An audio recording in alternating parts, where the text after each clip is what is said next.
Numerous Class D-type amplifiers are gradually gaining ground in the market, ranging from car audio, pro audio, home theaters, large TVs, and even high-end audio products. This is because it clearly has very big advantages. Today, we will discuss the basic principles of Class D amplifiers, which symbolize innovation in audio, and let's take a look at some of the critical, but not so serious drawbacks.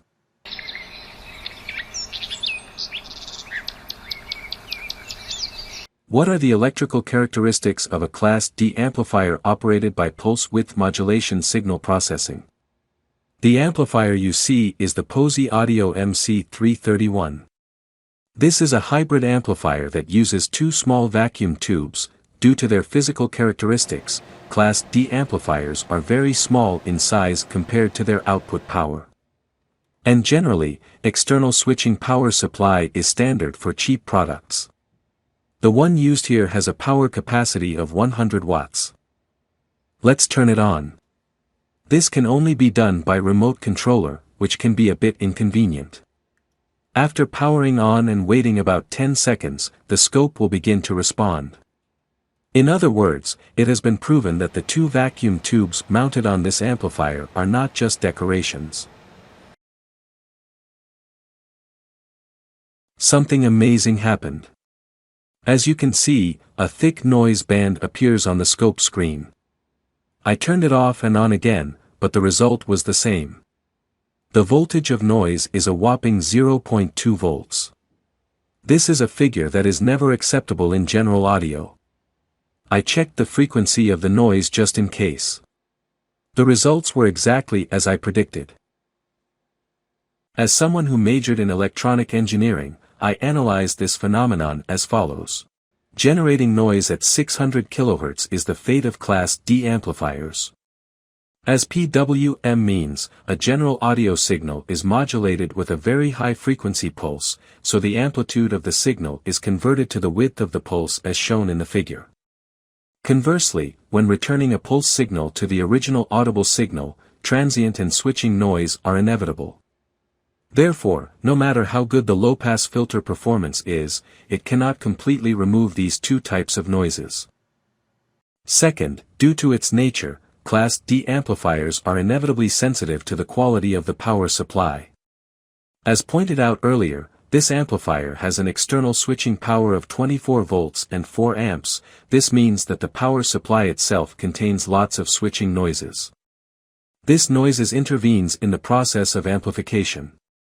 As a result, the signal-to-noise ratio of output signal can be a little worse. Third, having so many components concentrated in a very small space is no different from the coexistence of noise and signals. Even if high-frequency noise becomes mainstream, I don't think it is desirable. But don't worry about it. When frequencies above 20 Hz are scanned with a spectrum analyzer, no noise components are detected. Therefore, even if you put your ear close to the speaker, you will not be able to notice any noise. Due to its nature, switching power is not isolated from AC input terminals.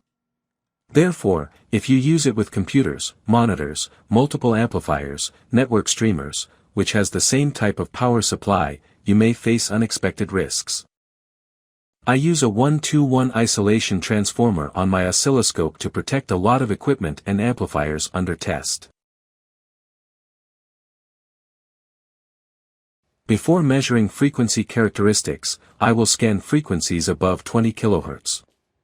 As you can see, when it exceeds 20 kHz, the audio signal rapidly attenuates and disappears. This phenomenon is a typical characteristic of Class D amplifiers and is used to improve signal-to-noise ratio. In this state, a 10 kHz square wave signal can never be reproduced. This is a strong measurement to improve the signal-to-noise ratio by boldly cutting out specific bands. From the perspective of an amplifier designer, this is a disadvantage that cannot be ignored. Let's analyze a 1 kHz 5-watt sine wave. The output of the Class D amplifier on the left is indicated by a thicker line than that of the Class A amplifier on the right. As mentioned before, This means that very high-frequency noise components are superimposed on 1 kHz. What about 10 kHz? When time axis of the oscilloscope is expanded, you cannot help but wonder whether these signals will be able to reproduce the correct sound. But we cannot hear the sound magnified.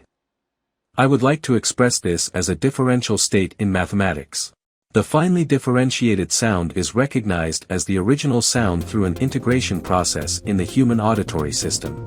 Despite the various flaws pointed out so far, it is very difficult to accurately perceive them with human hearing ability. Some audiophiles say that Class D amplifiers are not suitable for high-end sound. Please watch my blind test video while remembering the numerous shortcomings mentioned in today's lecture. Next time, I will mention the great advantages of Class D amplifiers.